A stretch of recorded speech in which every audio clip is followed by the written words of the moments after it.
మీ business ఏదైనా మీ ఊర్లో promotion చేయాలంటే అది సుమన్ టీవీతోనే సాధ్యం. ఇప్పుడే సంప్రదించండి.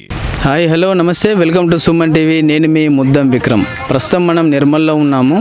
ఇక్కడ మన నిర్మల్ని పరిపాలించిన రాజు నిమ్మల్ నాయుడు అనే రాజు పరిపాలించిండు. అప్పట్లో ఆ రాజు నిర్మల్ చుట్టుపక్కల ఇలాంటి గుర్జులు ఏర్పాటు చేసుకున్నాడు. ఎందుకనంటే ఎవరైనా శత్రు సైన్యం వాళ్ళు దాడికి వస్తే ముందే తెలియడానికి చుట్టుపక్కల గుర్జులు దాంతోపాటు చెరువులు అక్కడ నిర్మించడం అయితే జరిగింది.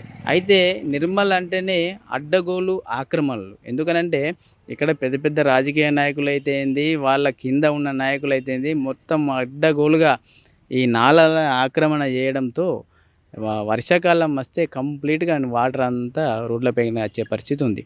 ఇంకొక గొప్ప విషయం ఏంటంటే ఇక్కడ ఈ మన బ్రిడ్జ్ను గమనిస్తే ఇది అప్పట్లో మన నిమ్మల నాయుడు గారు కట్టించిన అది బురుజు. అది ఆ బురుజు పైన కూడా అక్కడ ఇల్లు నిర్మించడం అయితే జరిగింది. అంటే ఎంతో చారిత్రాత్మకమైన కట్టడాలను కూడా ఆక్రమించుకొని ఇండ్లు నిర్మించుకోవడం జరిగింది.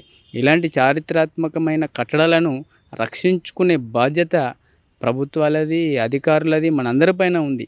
కాబట్టి ఇప్పటికైనా మున్సిపల్ అధికారులు తప్పకుండా ఇలాంటి ఆక్రమణలపై చర్యలు తీసుకొని నిర్మల్కు ఇలాంటి వారి నుంచి రక్షణ కల్పించాలని, అలాగే ఇప్పుడు వర్షాకాలం వచ్చింది కనుక ఈ నాలాల ఆక్రమణలపై అక్రమంగా నిర్మించుకున్న కట్టలను కూల్చేసి ఈ వర్షాల బారి నుండి, దాదాపు వర్షాలు వస్తే రోడ్డు పైనకి నీళ్ళు వస్తాయి కాబట్టి అలాంటి గండాలు నిర్మల్కు ఉండకూడదంటే ఇలాంటి ఆక్రమణలు తొలగిస్తే వాటర్ అంతా వాటి దారిలో వాటి వెళ్ళిపోతాయి. కాబట్టి ఇకనైనా ఇలాంటి గుర్తించి వాటిపైన చర్యలు తీసుకోవాలని చెప్పేసి సుమన్ టీవీ తరఫున కోరుతా ఉన్నాం.